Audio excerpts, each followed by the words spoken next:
war degdeg ah wararkii ugu dambeeyey abaabul ka socda mudug iyo dagaalla halka ka bilaabanaya agaasimihii nise ayaa ku sugan dhuusamareeb shabaabkii ugu badnaa ayaa ka cararay deegaano badan oo galmudug ka tirsan madaxweynaha Soomaaliya ayaa ku sii jeeda dhuusamareeb xaaladihii ugu dambeeyey abaabulkii ugu dambeeyey ayaan warbixin xasaasiya kaaga haya ee laagsaar muuqaalkan si uu meel fog u gaaro si sheergare mahadsanid abaabul iyo diyaar garow ciidan ayaa laga soo sheegayaa koonfurta gobolka mudug ka oo qayb ka ah wejiga labaad ee howlgalka ka dhanka ah maleeshiyada argagixisada al-shabaab ciidanka xoogga dalka iyo xoogaga deegaanka oo la abaabulay ayaa isku diyaarinaya gulufka la doonaya in maleeshiyaadkaasi loogaga saaro deegaanada ay weli kaga sugan yihiin koonfurta gobolkaasi taliska qaybta 21aad ee ciidamada xoogga dalka maamulka degmooyinka iyo odayaasha beelaha ayaa abaabulkii ugu dambeeyey wada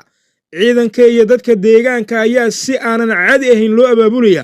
oo ay tahay inay iska kaashadaan howlgalka la damacsan yahay in kooxda argagixisada ah loogaga suuliyo deegaanada galmudug wararka ayaa sidoo kale sheegaya in dhaqdhaqaaqyada xooggiisu uu ka soconaya degmada wasil halkaas oo sidoo kale lagu diyaarinayo xerta ahlusunna wal jamaaca ee gobolada dhexe xiriirka filla Soomaaliya iyo hoggaanka ahlusunna wal jamaaca ee gobolada dhexe ayaa la fahansan yahay in muddooyinkii ugu dambeeyey uu ka soo reynayo sidii hore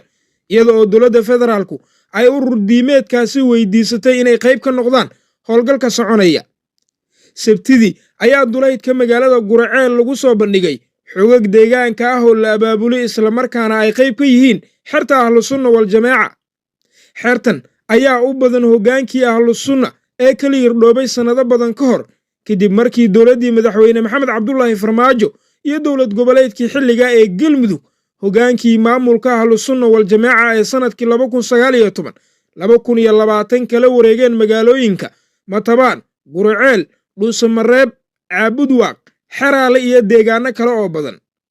xerta ahlusunna ayaa shabaab sanadii 2021 ilaa 2022 ka hor istaagay weeraradii ay ku doonayeen inay kula wareegaan wisil baxdo qaayib tan oo muujisay in ay yihiin xoogag weli jira cududooda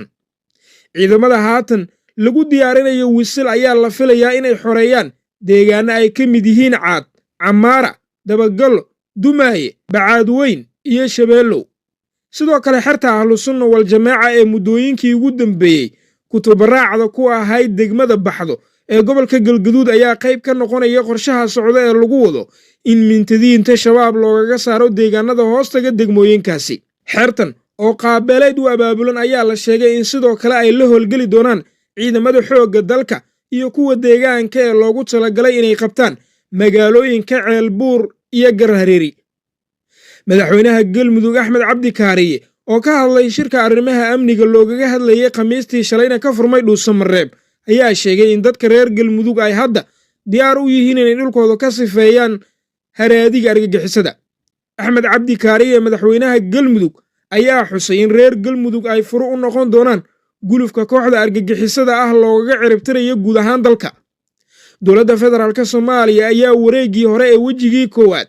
ee howlgalka diiradda ku saaraysay in marka hore colaadaasi laga soo afjaro deegaanada galmudug iyo Hirshabeelle marka xigtaana ay ciidamada cagta mariyaan dhulka ay mintidiintan ka maamulaan deegaanada koonfur galbeed iyo Jubbaland markaas oo la filayo in howlgalkan ay dib kaga soo biiraan ciidamada ka socda dalalka deriska ah ee loogu magac daray safka hore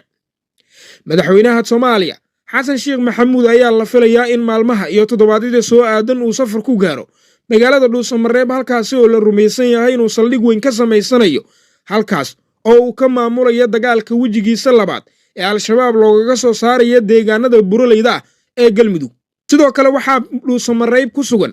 hoggaanka hay'adda nisa agaasimaha hay'adda nisa Mahad Maxamed Salaad oo isagana kulamo markaasi waaweyn la qaadanaya madaxda kala duwan ee maamulka galmudug waxa uuna gogol xaar u yahay wafdiga madaxweyne Xasan Sheekh Maxamuud ee Dhuusamareeb ku wajahan